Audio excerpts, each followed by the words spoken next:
भारतामध्ये फिटनेसबाबत फारशी जागरूकता फिटनेस फोटोग्राफी करून एक प्रकारे आपल्याकडे फिटनेसबाबत जागरूकताच निर्माण करतायत। पुष्कराज यांचं खरं तर जाहिरात हेच करिअर आहे, मात्र फिटनेसबाबत असलेली आवड त्यांना फिटनेस फोटोग्राफीकडे घेऊन आली आणि ते बनले भारतातले पहिले फिटनेस व्यावसायिक फोटोग्राफर।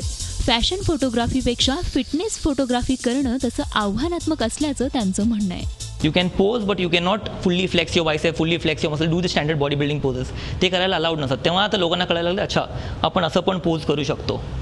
तर ते मला आधी सगळ्यांना समजायला लागलं, आता पण समजावं लागतं। पण ते एक खूप मोठं चॅलेंज आहे फिटनेस फोटोग्राफीमध्ये की ह्यांना कसं कम्फर्टेबल करू कॅमेराच्या पुढे। पुष्कराज हे वर्ल्ड स्ट्रॉंगमॅन फेडरेशनचे फिल्म डायरेक्टर आणि ऑफिशियल फोटोग्राफरही आहेत। याशिवाय फिटनेस कॅलेंडरसाठीही त्यांनी फोटोग्राफी केली आहे। आपल्याकडे फोटोशूट करण्यासाठी महिला खेळाडू आणि महिला फिटनेस फोटोग्राफर यांची तशी वानवा आहे, कारण फिटनेस फोटोग्राफीकडे आपल्या देशात करिअरच्या दृष्टिकोनातून पाहिलंच जात नाही।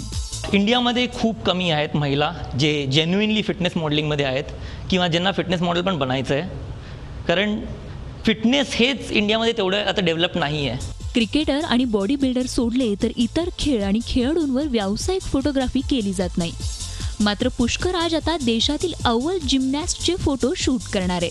त्यामुळे पुष्कराज शिर्केंसारख्या फिटनेस फोटोग्राफरमुळे फिटनेसबाबत जागरूकता तर निर्माण होईलच, शिवाय फिटनेस आणि इतर खेळांना ग्लॅमरही मिळेल। मेघा कुचिक, झी मीडिया, मुंबई।